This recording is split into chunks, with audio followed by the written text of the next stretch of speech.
வணக்கம்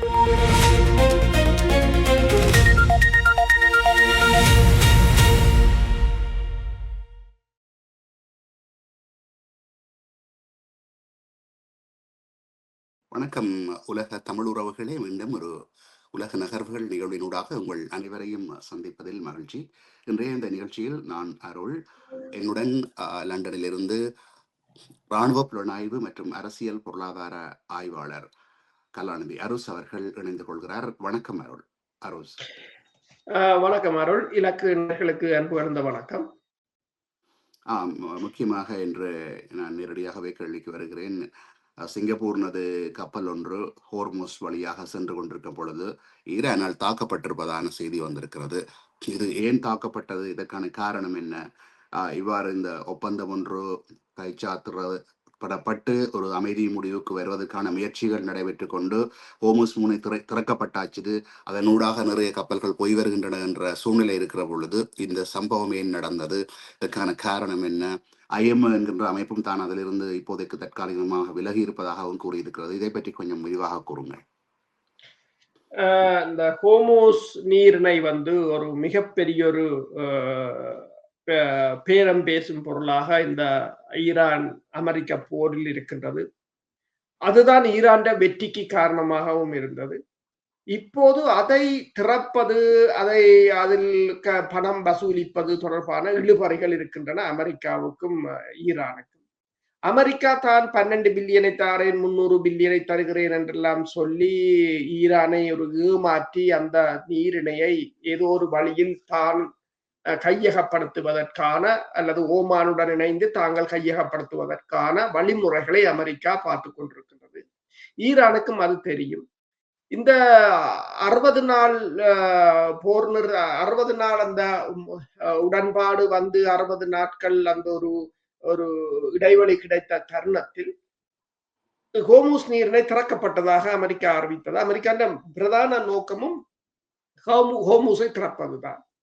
ஆனால் ஈரான் திறந்த போதும் அமெரிக்கா அந்த சவுத் கொரிடோர் என்று சொல்லி ஓமான் பக்கத்தால் இருக்கின்ற பகுதிகளால் தான் கப்பல் வர வேண்டும் என்றதை அவர்கள் வலியுறுத்தி இருந்தார்கள். ஆனால் ஈரானுக்கு தெரிந்து விட்டது, அமெரிக்கா தான் பாதுகாப்பு எஸ்கோட்டை கொடுத்து அமெரிக்கா எடுத்து தனது கட்டுப்பாட்டின் கீழ் அதை எடுப்பதற்கான ஒரு மறைமுக முயற்சிகள் இடம்பெறுகிறது என்று. எனவேதான் ஈரான் IRGC கடற்படை VHF அலைவரிசையின் ஊடாக ஒரு எச்சரிக்கையை விடுத்திருந்தது. இந்த ஹோர்முஸ் நீரிணையில் பயணம் செய்யும் சேபா கடற்படையின் பயணம் செய்யும் கப்பல்கள் இந்த கடற்படையின் அனுமதியுடனும் அதற்கென ஒதுக்கப்பட்ட பாதைகளின் வழியாகவே மட்டுமே பயணம் செய்ய வேண்டும் என்று அவர்கள் கூறியிருந்தார்கள். ஹோர்முஸ் நீரிணை ஏற்கனவே உள்ள போக்குவரத்து பிரிப்பு திட்டத்துக்கு, அதாவது டிராபிக் செப்பரேஷன் ஸ்கீம் என்று சொல்றது, வடக்கேயும் தெற்கேயும் IMOவின் ஒருங்கிணைப்புடன் 2 தற்காலிக கடற்படை பாதைகள் அமைக்கப்பட்டிருந்தன. ஓமான் ஜூன் 23 அன்று ஒரு வழிச்செலுத்தல் எச்சரிக்கை, அதாவது நவிகேஷன் வார்னிங் என்று சொல்லி வெளியிட்டிருந்தது. இந்த கடல்வழி பாதைகளை ஏற்றுக்கொள்ள முடியாதவை, மிகவும் ஆபத்தானவை என்று நிராகரித்த IRGC கடற்படை அனைத்து கப்பல்களும் ஈரானால் அறிவிக்கப்பட்ட பாதைகளின் ஊடாக மட்டும்தான் பயணிக்க வேண்டும் என்று கூறியிருந்தது. அதாவது வடக்கு ஒரு முனை பாதை இருக்கின்றது, தெற்காக ஒரு பாதை இருக்கின்றது. அப்ப ஓமான் அமெரிக்காவுடன் இணைந்து, இப்ப உங்களுக்கு தெரியும், ஓமானுக்கு அமெரிக்காவின் வெளிவிவகார செயலாளர் ரூபியோ என்று அங்கு சென்றிருக்கின்றார்.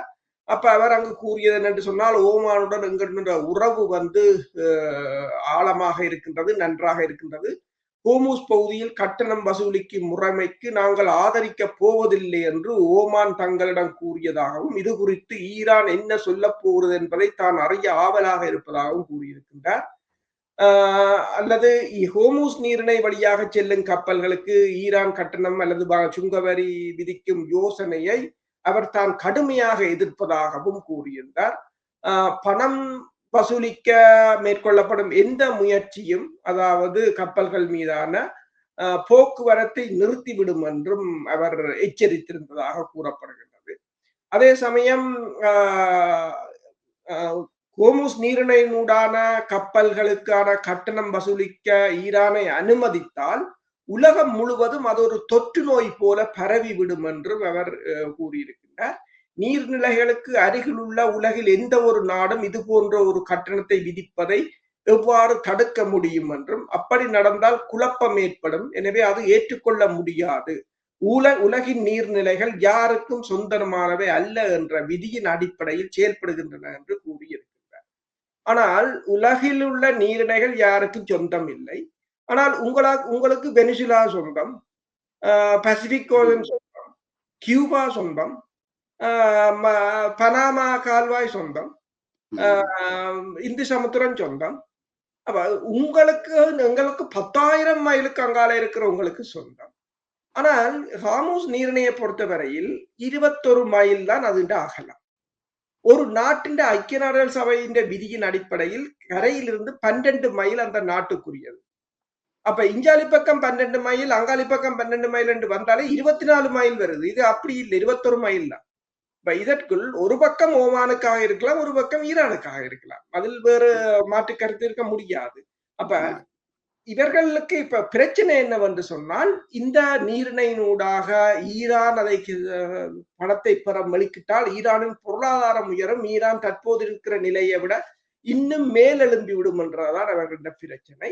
இந்த நிலையில் தான் இப்ப இந்த இழுபறி நடந்து கொண்டிருக்கும் போது கப்பல்கள் தொடர்ச்சியாக இந்த ஓமான் கடற்கரையினூடாக செல்ல முற்பட்ட நிலையில் தான் இன்று ஈரான் ஓமானில் கடற்கரையிலிருந்து 7.5 கடல் மைல் தொலைவில் வைத்து இந்த கப்பல் மீது தாக்குதலை நடத்தியிருக்கின்றது.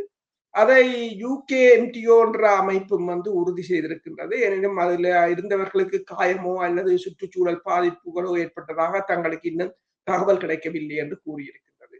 இன்று எரிபொருள் விலை $70 குறைந்து விட்டது என்றெல்லாம் கூறியிருந்தார்கள். இனி இவ்வாறு ஒரு தாக்குதலுடன் அது மீண்டும் ஏறக்கூடிய ஒரு நிலையாகத்தான் இருக்கும். அதே சமயம் கண்ணிவடி அகற்றும் நிலைமைகள் கூட, அகற்றும் நடவடிக்கைகள் கூட இப்போது செய்ய முடியாத ஒரு நிலை ஏற்படும். ஏனென்றால் இன்னும் அந்த பகுதி ஒரு பூரண அமைதிக்கு திரும்பவில்லை. இப்ப நீங்கள் சொன்னது போலதான் IMO கூட இதில் ஒரு இவர்கள் இரு தரப்புக்கும் இடையில் ஒரு உடன்பாடு எட்டாத வரையில் அவர்களும் இதற்குள் போய் எந்த ஒரு நடவடிக்கையும் ஈடுபட முடியாது. ஆமா, குறிப்பாக கூறுவார்கள், வென்றவர்கள் பக்கமாகவே வரலாறு எழுதப்படும் அல்லது வென்றவர்கள் பக்கமாகவே சட்டங்களும் இயற்றப்படும் என்று. அப்படி பார்க்கிற பொழுது இந்த யுத்தத்திலே வென்றது ஈரான் நினைத்தால் அந்த சட்டத்தை இயற்றினால் அமெரிக்காவால் தடை போட முடியாது, அமெரிக்காவால் முடியாது என்றுதான் அவர்கள் விலகிச் சென்றார்கள். நீங்கள் கூறியது போல ஈரானுக்கு பணம் நிறைய வருமாக இருந்தால் ஈரான் வளர்ச்சி அடைந்து வரும் என்ற நியாயமான அந்த பயம் அமெரிக்காவுக்கும் அல்ல அமெரிக்காவுடைய நேச நாடுகளுக்கும் இருக்கின்றன. நீங்கள் நேற்று கூறினீர்கள் அல்லவா, அவர்களுக்கு அவர்களுடைய பிடித்து வைக்கப்பட்ட அல்லது ஃப்ரோசன் பண்ணப்பட்ட பணத்திலே 12 பில்லியன்கள் வரை இருக்கின்றது என்றும். அதேபோல இந்த ஈரானினுடைய அதாவது இந்த யுத்தத்தினால பாதிக்கப்பட்ட மீள் கட்டுமானத்துக்கான $300 பில்லியன் அது எவ்வாறு கொடுக்கப்பட போகிறது, யார் கொடுக்க போகிறார்கள் என்று இன்னும் தெளிவாக இல்லை. அதே வேளையிலே இப்பொழுது எண்ணெய் ஏற்றுமதியில நிறைய பணம் வருகிறது. அந்த வகையிலே ஈரானுக்கு பணம் ஈரான் நிச்சயமா வளரப்போகிறது. அதை இவர்கள் இந்த ஹோர்முஸை மட்டும் வைத்து தடை செய்ய முயற்சிக்கிறார்கள் என்று பார்க்கிறீர்களா? உண்மைதான். என்னென்று சொன்னால், உங்களுக்கு தெரியும், இந்த ஜூன் 15ஆம் தேதியிலிருந்து ஈரான் கிட்டத்தட்ட 40 மில்லியன் பரல்கள் எண்ணெய்களை ஏற்றுமதி செய்திருக்கின்றது. அதே போல வெள்ளிக்கிழமை மட்டுமே ஒரு நாள் 20 மில்லியன் பரல்களை அது ஏற்றுமதி செய்திருக்கின்றது. அடுத்ததாக ஈரானுடன் ஏனைய நாடுகளும் ஒரு நல்ல உறவை வளர்த்திருக்கின்றன. என்று சொன்னால், தற்போதைய நிலையில் ஈரான் ஏனைய கப்பல்களை விட ஈரான் இருந்து பெறப்படுகின்ற எண்ணெய்கள் என்ற ஈரான் தடை நீக்கியபடியால் இந்த தடை நீக்கத்துக்குள் 60 நாட்களுக்குள் ஏனைய நாடுகள் எண்ணெய்களை வாங்கி குவிப்பதை காணக்கூடியதாக இருக்கின்றது. அப்ப என்னென்றால் இதுவரை காலமும் ஈரான் களவாகத்தான் விற்றார்கள், ஷடோ ஃபிளீட் என்று சொல்லி. ஆனால் இது அவர்களுக்கு ஒரு அங்கீகாரம் கிடைத்தது போல. அதுதான் இப்ப அமெரிக்காவுக்குள்ள பிரச்சனை. நீங்கள் சொன்னது போல $24 பில்லியன் 12 பில்லியனை 6 பில்லியனாக கொடுக்க போவதாக கூறினார்கள். ஆனால் அது இன்னும் கொடுக்க தொடங்கியதாக கூட தெரியவில்லை. அதே போல 300 பில்லியனை கட்டுமான பணிகளுக்காக கொடுக்க போவதாக கூறினார்கள். பிறகு ட்ரம்ப் அதனை ஏற்றுக்கொள்ள மறுத்திருந்தார், தாங்கள் அப்படி சொல்லவில்லை என்று சொல்லி. பிறகு கூறியிருந்தார், வளைகுடா நாடுகள் செய்யலாம், தாங்கள் செய்ய போவதில்லை என்று சொல்லி. பிறகு அவர்கள் கூறினார்கள், தாங்கள் கொடுக்கின்ற $12 பில்லியன் ஈரான் வந்து கோதுமை, சோளம் போன்ற உணவுப் பொருட்களை தங்களிடமிருந்து வாங்கும், அமெரிக்காவிடம் இருந்து என்று சொல்லி. ஆனால் இன்று கலிபாப் கூறியிருக்கின்றார், இல்லை நாங்கள் அவ்வாறு சொல்லவில்லை, நாங்கள் அந்த காசுக்கு அமெரிக்காவிடம் தான் பொருட்களை வாங்குவோம் என்று சொல்லவில்லை. ஒன்றுக்கு ஒன்று எல்லாம் முரணான தகவல்களாகத்தான் இருக்கின்றன. அதே நேரம் இந்த இஸ்ரேல் பிரச்சனையும் வந்து இப்போது மீண்டும் அது ஒரு விஸ்வரூபம் எடுத்திருக்கின்றது. ஏனென்று சொன்னால், இஸ்ரேல் தொடர்ச்சியாக தாக்குதல் நடத்தி கொண்டிருக்கிற அதே சமயம் ஈரான் கட்ஸ் படை அணியின் தளபதி வந்து இஸ்மாயில் ஹனி என்ன கூறியிருக்கிறார் என்று சொன்னால், இஸ்ரேல் வந்து இன்னும் 24 மணி நேரத்துக்குள் காசாவில் இருந்து லெபனானில் இருந்து வெளியேற வேண்டும், தெற்கு லெபனானில் இருந்து. இல்லை என்று சொன்னால் அவர்கள் தப்பியோட நிர்பந்திக்கப்படலாம் என்று கூறியிருக்கின்றார். அப்ப என்னென்று சொன்னால், இந்த போர் நிறுத்தம் மற்றது பேச்சுவார்த்தை என்பன ஒரு ஃப்ரெஜில் ஸ்டேஜ் என்று சொல்றது, கிட்டத்தட்ட ஒரு உடைந்த நிலையில் தான் இருக்கின்றன, முழுமையாக இல்லை. அதற்கு முக்கிய காரணம் அமெரிக்காவோ இஸ்ரேலோ இந்த ஈரான் வெற்றியை ஏற்றுக்கொள்ள அவர்களால் இன்னும் முடியாமல் இருப்பதுதான். இன்னும் ஒன்றையும் அன்று குறிப்பிட்டிருந்தீர்கள், இப்பொழுது உலகத்துக்கு இந்த மெடிக்கல் டிவைசஸ், அதாவது மருத்துவ உபகரணங்கள் தயாரிப்பிலே ஈரான் முன்னிலை வைப்பதாகவும், அவர்கள்தான் எதிர்காலத்திலே அந்த அதாவது ஆட்சி புரிய போகிறார்கள் என்பதாக குறிப்பிட்டிருந்தீர்கள். உண்மையில் அவர்கள் இவ்வாறு வேறு வேறு துறைகளிலும் வளர்வதற்கான சந்தர்ப்பங்கள் இருக்கிறதல்வா?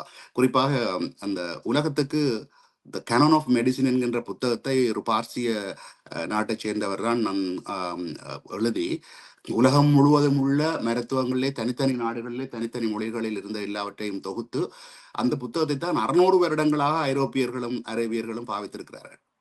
அதை விட இந்த கணிதத்திலும் கூட அவர்கள் விற்பனர் என்று கூறப்படுகிறது. இன்று கம்ப்யூட்டரிலே பாவிக்கப்படும் அல்கோரிதம் என்பதையோ அல்லது கணிதத்தில் உள்ள அல்ஜிபுரா என்பதையோ கண்டுபிடித்தவர்கள் அவர்கள்.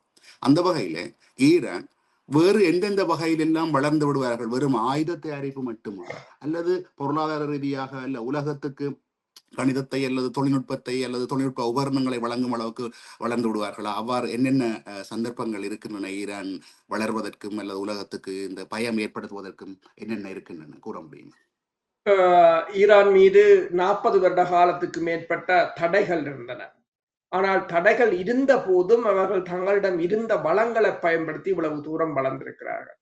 இன்று ஆள் இல்லாத தாக்குதல் விமானங்களில் வந்து ஈரான் சஹேட் 136 இன்று வரையிலும் அதை யாராலும் வெல்ல முடியாத ஒரு விமானமாகத்தான் இருக்கின்றது. ரஷ்யா உக்ரைன் போரின் அதுதான் கதாநாயகன்.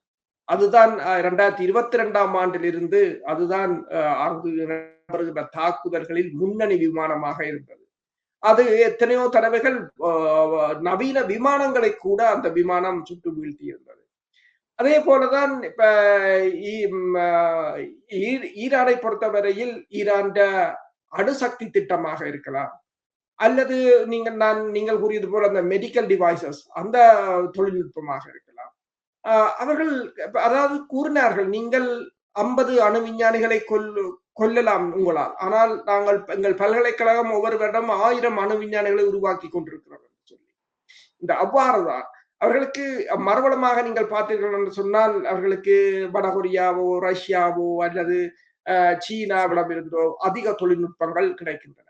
இப்ப இன்றும் கூட நீங்கள் பார்த்தீர்கள் என்று சொன்னால், அதாவது இந்த ஜெர்மனியில் ஹம்பர்க் பகுதியில் இடம்பெற்ற சர்வதேச சூப்பர் கம்ப்யூட்டர் மாநாட்டில் சீனாவின் லைசன் மற்றது அமெரிக்காவினால் உருவாக்கப்பட்ட எல்டேபிளை விஞ்சி விட்டதாகவும், அதிவேக சூப்பர் கம்ப்யூட்டராக இப்போது சீனாவின் இந்த கம்ப்யூட்டர் தான் 500 தரவரிசையில் முதலில் நிற்பதாகவும், அதாவது 2017ஆம் ஆண்டுக்கு பிறகு ஒரு சீன இயந்திரம் வந்து முதலிடம் பிடிப்பது வந்து இதுதான் முதல் தடவை என்று கூறியிருக்கிறார்கள். இப்ப சூப்பர் கம்ப்யூட்டர்ல கூட சீனா வந்து அமெரிக்காவை பின்தள்ளி இருக்கின்றது. இப்ப பல நாடுகள் இவ்வாறு தொழில்நுட்பத்தில் நல்லாக முன்னேறி இருக்கிறார்கள். இந்த ஈரான் அமெரிக்கா போர் இடம்பெற்ற போது அமெரிக்கா எல்லாரிடமும் உதவி கேட்டிருந்தது.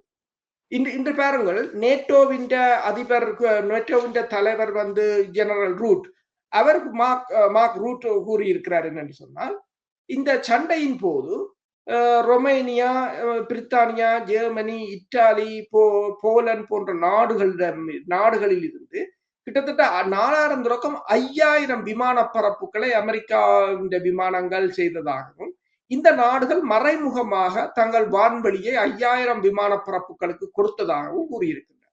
ஆனால் உடனடியாகவே இத்தாலி கூறியிருந்தது, நாங்கள் இந்த போரில் ஈடுபடவில்லை, அவர் பொய் சொல்கிறார் என்று கூறியிருந்தது. அப்ப என்னென்று சொன்னால், அதன் பிறகு உங்களுக்கு தெரியும், அமெரிக்கா எல்லோரிடமும் உதவி கேட்டிருந்தது. எல்லா நாடுகளிடமும் உதவி கேட்டிருந்தது. உதவி கொடுக்கவில்லை என்பதற்காக அந்த நாடுகள் மீது அமெரிக்கா தடைகளை கொண்டு வர முற்பட்டிருந்தது, வரிகளை உயர்த்த முற்பட்டிருந்தது. ஆனால் ஈரானுக்கு என்ன உதவிகள் வேண்டும் என்று ஒரு கேள்வி எழுந்த போது, ஈரான் ரஷ்யாவுடன், அப்ப ரஷ்ய அதிபர் புட்டின் சொன்னது ஒன்றுதான், ஈரான் இன்று வரையிலும் தங்களிடம் உதவி கேட்கவில்லை. அதே வடகொரிய அதிபர் சொன்னதும் அதுதான், ஈரான் எங்களிடம் உதவி, நாங்கள் கொடுக்க ஆயத்தமாகத்தான் இருக்கிறோம், ஆனால் ஈரான் கேட்கவில்லை. அப்ப ஒரு அமெரிக்காவும் இஸ்ரேலும் மிகப்பெரிய ஒரு படைபல சக்தியாக இருந்த நாடுகள் உதவி கேட்கிற நிலைக்கு சென்றிருக்கின்றன. ஆனால் அவர்கள் கூறியிருக்கிறார்கள், தங்களிடம் இருப்பதை தங்களுக்கு காணும், தங்களால் சமாளிக்க முடியும் என்றுதான் அவர்கள் கூறியிருக்கிறார்கள். அதே நேரம் உங்களுக்கு தெரியும், அமெரிக்காவின் கிரவுன் ஜுவல்ஸ் என்ற F-35 $2 trillion பெறுமதியான அந்த ப்ராஜெக்ட், அந்த விமானத்தை அடித்ததுதான் இந்த போர் என்ற ஒரு திருப்பு முறையாக இருந்தது.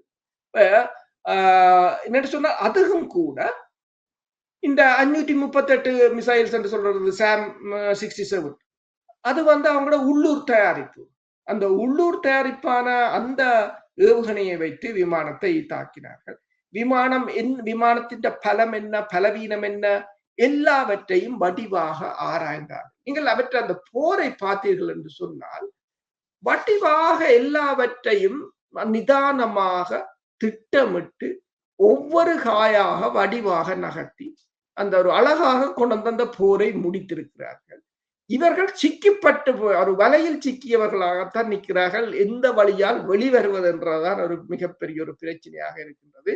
இன்று ராய்ட்டர் கூட இதை தொடர்பாக, அதாவது இந்த ஈரான் அமெரிக்க போரில் பலிக்கடாவாகினது இஸ்ரேல் தான் என்ற ஒரு தலைப்பில் அவர்கள் கூட ஒரு கட்டுரையை வரைந்திருக்கிறார்கள். ஆம், இப்பொழுது நீங்கள் கூறுவது போல போரியல் ஆயுதங்களை விற்பதிலே அமெரிக்காவுக்கு மிக பெரும் பணம் வருகிறது. அந்த மாற்றீடாக அது ஈரான் உருவாகி விடுமா என்ற பயம் அவர்களுக்கு நிச்சயமாக வரக்கூடும். சரி, நாங்கள் இப்பொழுது இஸ்ரேல் பக்கமாக பார்ப்போம். நேற்றும் கூட லெபனானிலே சில தாக்குதல்கள் நடைபெற்றிருக்கின்றன. இஸ்ரேலிய தரப்பிலுமே இழப்புகள் ஏற்பட்டதாகவும், இதுவரையிலே 4000 பொதுமக்கள் வரையிலே இறந்திருப்பதாகவும் தகவல்கள் வருகின்றன. அது பற்றின மேலதிக தகவல்களை வழங்க முடியுமா? அதாவது இஸ்ரேல் லெபனான் போர் தொடர்ந்து கொண்டுதான் இருக்கின்றது. இஸ்ரேல் வந்து லெபனானில் மட்டுமல்ல, காசா பகுதியிலும் தாக்குதலை நடத்தியிருக்கின்றது. காசா பகுதியில் இடம்பெற்ற தாக்குதலில், கான் யூனிஸ் பகுதியில் இடம்பெற்ற தாக்குதலில் இஸ்லாமிய ஜிஹாத் அமைப்பின் தலைவர் கொல்லப்பட்டதாக இஸ்ரேல் கூறுகிறது. அதே சமயம் இஸ்ரேலிய படையினர் 2 இன்று கொல்லப்பட்டிருக்கிறார்கள், ஒருவர் காயமடைந்திருக்கின்றார். அதாவது இந்த ஃபியூவல் டேங்கர் வந்து தடம் புரண்டதால் ஒருவர் கொல்லப்பட்டதாக லெபனானில் இஸ்ரேல் கூறுகிறது. இன்னொருவர் நடவடிக்கையில் கொல்லப்பட்டதாக கூறுகிறது, அதுவும் லெபனானில் தான். அவர் மேஜர் தர அதிகாரி கொல்லப்பட்டிருக்கிறார். அதே நேரம் இஸ்ரேலின் சீஃப் ஆஃப் ஸ்டாஃப் என்ற அவர் தளபதி ஜமீர் கூறியிருக்கின்றார் என்று சொன்னால், தங்களுக்கு இராணுவத்தினருக்கு பற்றாக்குறை இருப்பதாகவும், எனவே பெண்களும் ஆண்களும் வந்து தங்கள் படையில் சேர வேண்டும் என்று கூறியிருக்கிறார். இதே சமயம் நீங்க பாத்தீங்கன்னு சொன்னால், படுகொலைகள் தொடர்ந்து கொண்டுதான் இருக்கின்றன. காசாவில் போர் நிறுத்தம் ஏற்பட்டாலும் கூட அதற்கு பிறகு 1000க்கு மேற்பட்டவர்கள் அங்கு கொல்லப்பட்டிருக்கிறார்கள். இதனிடையே ஐக்கிய நாடுகள் சபை ஒரு தகவலை வெளியிட்டிருக்கின்றது. 20,000 பலஸ்தீன குழந்தைகளை இஸ்ரேலிய படைகள் கொண்டுள்ளன என்று கூறியிருக்கிறார்கள். காசா மற்றும் மேற்கு கரையில் உள்ள பலஸ்தீன குழந்தைகளை இஸ்ரேலிய படையினர் திட்டமிட்டு குறிவைத்து கொண்டுள்ளதாக ஐக்கிய நாடுகள் சபையின் விசாரணை அறிக்கை தெரிவிக்கின்றது என்றும், இந்த தாக்குதல்கள் போர்க்குற்றங்களுக்கு சமனானவை என்றும், இனப்படுகொலைக்கான நோக்கத்தை கொண்டிருந்ததாகவும் அந்த அறிக்கை கூறுகிறது. ஆக்கிரமிக்கப்பட்ட பலஸ்தீன பகுதிகள் மற்றும் பகுதிகளில் மற்றும் இஸ்ரேல் தொடர்பான ஐநாவின் சுயாதீன சர்வதேச விசாரணை ஆணையகத்தின் தலைவரான சீனிவாசன் முரளிதர் என்பவர் தான் செவ்வாய்க்கிழமை இந்த தகவலை வெளியிட்டிருக்கின்றார். அதாவது அக்டோபர் 2023 ஆண்டில இருந்து 25 ஆண்டு அக்டோபர் வரைக்கும் இடைப்பட்ட காலப்பகுதியில் 20,000க்கும் மேற்பட்ட குழந்தைகள் அங்கு கொல்லப்பட்டிருக்கிறார்கள். 44,000க்கும் மேற்பட்ட குழந்தைகள் காயமடைந்திருக்கிறார்கள். பிப்ரவரி 2026க்குள் காசாவில் உயிரிழந்த குழந்தைகளின் எண்ணிக்கை 21,289 என்று சொல்லியும் காயமடைந்த குழந்தைகள் 44,500 என்று சொல்லியும் இந்த யுனிசெஃப் என்ற அமைப்பு தெரிவித்திருக்கின்றது.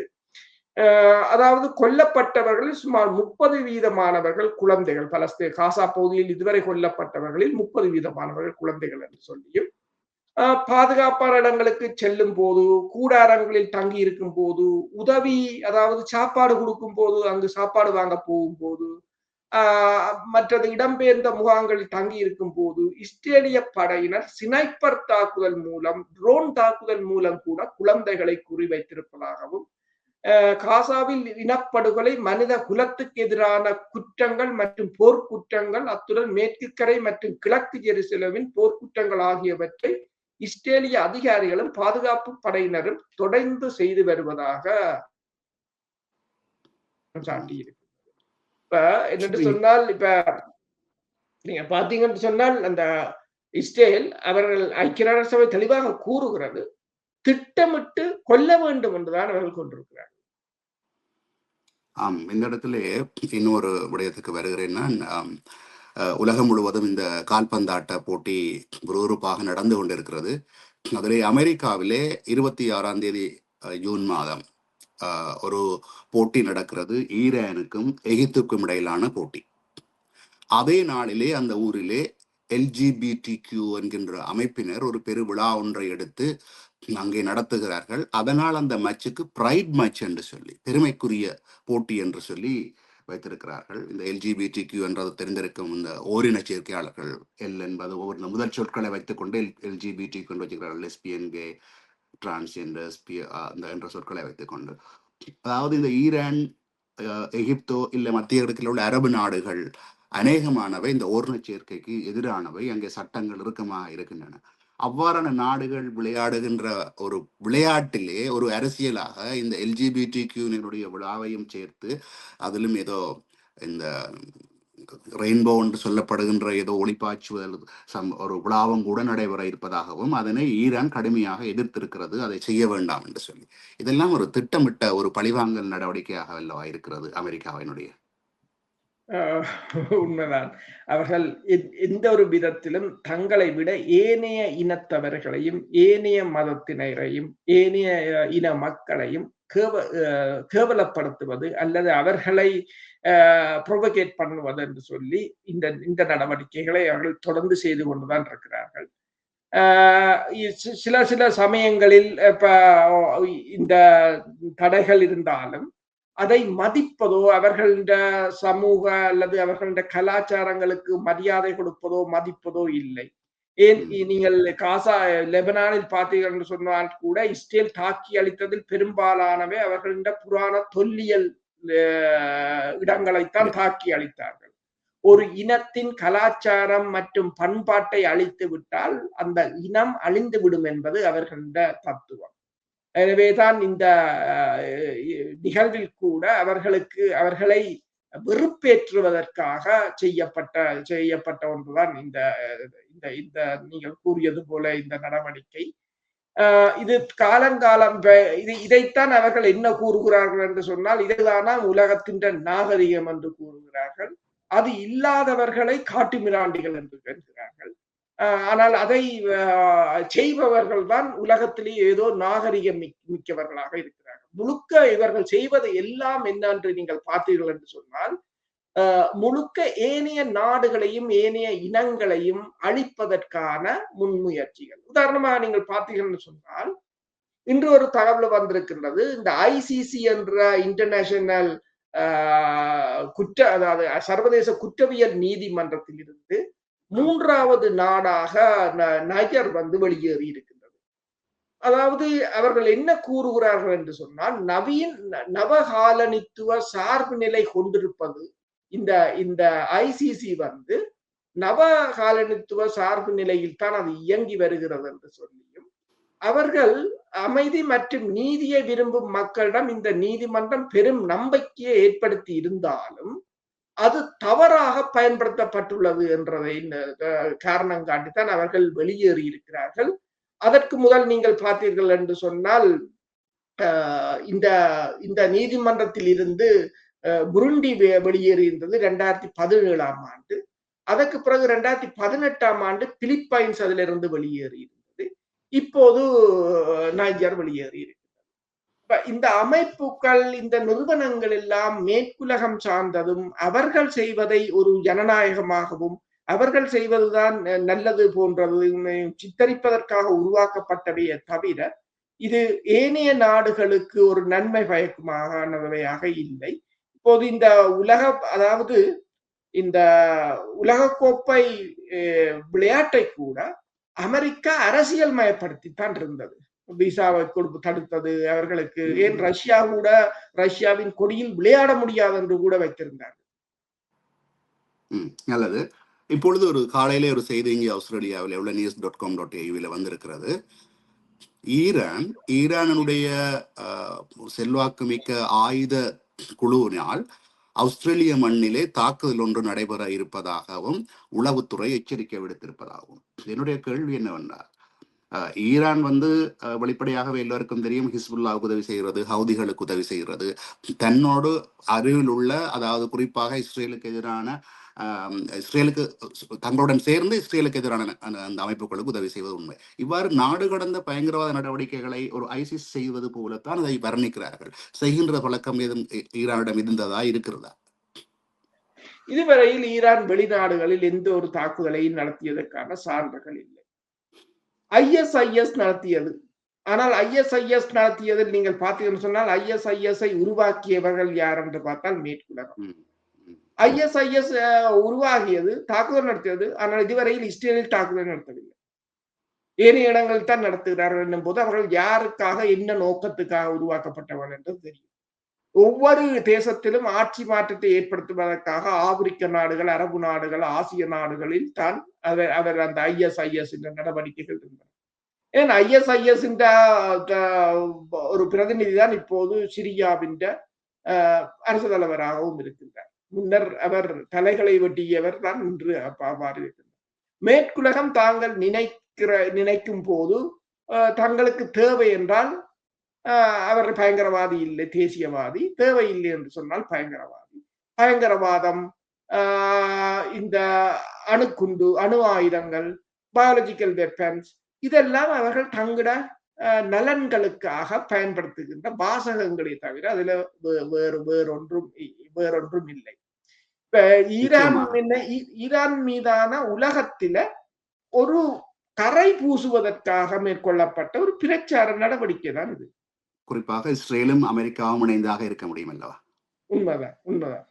சரி, நல்லது. இப்பொழுது முக்கியமான ஒரு உலக சம்பந்தப்பட்ட ஒரு தகவலை நாங்கள் நேரில் சொல்லியாக வேண்டும். வெனிசுலாவிலே ஏற்பட்ட நில அதிர்வு காரணமாக முதலிலே 1 லட்சம் பேர் வரையில் இறந்திருக்கலாம் என்று கூறுகிறார்கள். தற்பொழுது 10,000க்கு மேல் 1 லட்சம் வரையில் இறந்திருக்க முடியும் என்றும், 2 அதிர்வுகள் ஏற்பட்டதாகவும் தகவல்கள் வருகின்றன. இது பற்றின மேலதிக தகவல்களை வழங்க முடியுமா? இந்த புதன்கிழமை வந்து நினைக்கிறேன் அங்கத்தை நேரம் 3 மணி அளவில் வெனிசுலாவில் அடுத்தடுத்து, அதாவது இந்த இரட்டை நிலநடுக்கம் என்று கூறுவார்கள். முதலாவது நிலநடுக்கம் வந்து 7.2 ரெக்டராகவும், 2வது 7.5 இருந்தது. இதில் முதலில் கூறினார்கள் 32 பேர் இறந்தார்கள். இப்போது கூறியிருக்கிறார்கள் இந்த தாக்குதல்களில் 188 பேர் இறந்திருக்கிறார்கள், 1500 பேர் காயமடைந்திருக்கிறார்கள். பெருமளவான கட்டிடங்கள் சேதமடைந்திருக்கின்றன. நீர் குழாய்கள் எல்லாம் வெடித்து நீர் எல்லா இடமும் பரவி கொண்டிருக்கின்றது. கேஸ் லைனும் வெடித்ததால் பல இடங்களில் தீ பரவி இருக்கின்றது என்று. ஆனால் உயிரிழப்புகள், இப்ப அமெரிக்காவின் தகவல்களின் அடிப்படையில் உயிரிழப்புகள் 10,000 1 லட்சம் வரையிலும் ஏற்படலாம் என்று கூறியிருக்கிறார்கள். இந்த ஒரே நாளில் அதே சமயம் நீங்க பாத்தீங்கன்னு சொன்னால் இப்ப கொஞ்ச நாட்களாக இந்த பூமி அதிர்வுகள் அடிக்கடி எல்லா நாடுகளிலும் வந்து கொண்டே இருக்கின்றது. பூமி எல்லா இடமும் அதிர்ந்து கொண்டுதான் இருக்கின்றது. ஆனால் இந்த 24 மணி நேரத்தில் ஒரே நாளில் கலிபோர்னியாவில் கிட்டத்தட்ட முதலில் வந்து 5.6 ரிக்டர் அளவுள்ள ஒரு நிலநடுக்கம் ஏற்பட்டிருந்தது. அது ஏற்பட்ட ஒரு 7 மணி நேரத்தில் வெனிசுலாவில் இரட்டை நிலநடுக்கங்கள் நிகழ்ந்தன. முதலாவது 7.2 ரிக்டர், அதைத் தொடர்ந்து ஒரு 39 செகண்ட்களில் இரண்டாவது நிலநடுக்கம் ஏற்பட்டிருந்தது. இறுதியாக இந்த வெனிசுலாவில் ஏற்பட்ட இந்த இரட்டை நிலநடுக்கங்களுக்கு பிறகு ஒரு 25 நிமிடங்களில் ஜப்பானின் குஜி தீவு கடற்கரை பகுதியில் 6.9 ரிக்டர் அளவுள்ள நிலநடுக்கம் ஒன்று ஏற்பட்டிருக்கின்றது. அப்ப உலகம் முழுவதும் வந்து இத்தகைய அதிர்வுகள் இப்போது அண்மை காலமாக அதிகரித்து வருவதும் மற்றது இது ஒரு அரிதான நிலநடுக்கம் என்று கூறுகிறார்கள். அதாவது சமீபத்திய பூமியில் சமீப நாட்களாக ஒரு தீவிர நிலநடுக்கம் நடுக்கங்கள் பதிவாகி இருப்பதாகவும் பசிபிக் நெருப்பு வளையம் என்று சொல்ற பசிபிக் ரிங் ஆஃப் ஃபயர் என்று சொல்றது அந்த நிலத்தட்டு பகுதியில் மிதமான மற்றும் அதி தீவிரத்தன்மை கொண்ட குறைந்தது 5 நிலநடுக்கங்கள் பதிவாகியுள்ள நிலையில் இந்த வெனிசுலாவில் இப்போது இந்த நிலநடுக்கங்கள் பதிவாகி இருக்கின்றன என்று கூறப்படுகின்றது. ஆனால் அங்கு நீங்கள் பார்த்தீங்கன்னு சொன்னால் மிகப்பெரிய ஒரு ஆடம்பர விடுதிகள் கூட 7 மாடி விடுதிகள் அப்படியே தகர்ந்து போயிருக்கின்றன. பெருமளவான சேதம். இந்த சேதத்தை பொறுத்த வரையில் அவர்கள் கூறுகிறார்கள் கிட்டத்தட்ட $20 பில்லியன் சேதம் ஏற்பட்டிருக்கலாம் என்று சொல்லி கூறியிருக்கிறார்கள். இப்பொழுது உக்ரைன் ரஷ்யா அங்கேயும் நிறைய மாறி மாறி தாக்குகிறார்கள். குறிப்பாக இந்த எண்ணெய் வயல்கள் அல்லது எண்ணெய் சேமிப்பு கிடங்குகள் மீது தாக்குதல் நடத்துவதாக தகவல் வருகிறது. அதை பற்றின ஒரு தகவலை வழங்க முடியுமா? உக்ரைனை பொறுத்தவரையில் அதாவது ரஷ்யாவுக்கும் உக்ரைனுக்கும் இடையிலான போர் வந்து இப்போது தீவிரமடைந்திருக்கின்றது. இந்த ஈரான் போர் கொஞ்சம் அமைதியான நேரத்தில் இதற்கு நேட்டோ தான் பின்னணியில் நிற்கின்றது. கிரைமியா பகுதியில் பெருமளவான தாக்குதல்கள் இடம்பெற்றிருக்கின்றன. அங்கிருக்கின்ற அரைவாசிக்கு மேற்பட்ட மக்களுக்கு மின்சாரம் இல்லை என்று கூறுகிறார்கள். கிரைமியா பாலத்தில் வந்து மிகப்பெரிய போக்குவரத்து நெரிசல்களையும் பார்க்கக்கூடியதாக இருந்தது. ஆனால் இந்த நேட்டோவின் E-3A சென்ட்ரி என்ற விமானம் வந்து இந்த விமானத்தை ஈரான் வந்து சவுதி அரேபியாவில் வைத்து அளித்திருந்தது.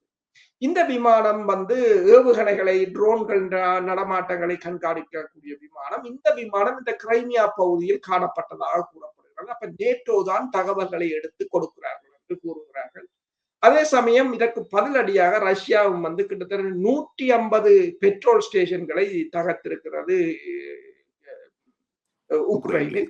அது மட்டுமல்லாது உக்ரைனில் பல எண்ணெய் சுத்திகரிப்பு நிலையங்கள் மற்றது வேர் ஹவுஸ்கள் என்று சொல்லி ரஷ்யாவும் தாக்குதலை தீவிரப்படுத்தி இருக்கின்றது. அதே சமயம் இந்த போருக்கு ரஷ்யாவின் ஷடோ ஃபிளீட் உங்களுக்கு தெரியும். கடந்த வாரம் கூட நாங்கள் பேசியிருந்தோம். ரஷ்யா ஒரு நாளைக்கு 3.6 மில்லியன் பரல்களை ஏற்றுமதி செய்தது ஒரு நாளைக்கு. இப்போது 5 மில்லியன் பரல்களை ஏற்றுமதி செய்யும்.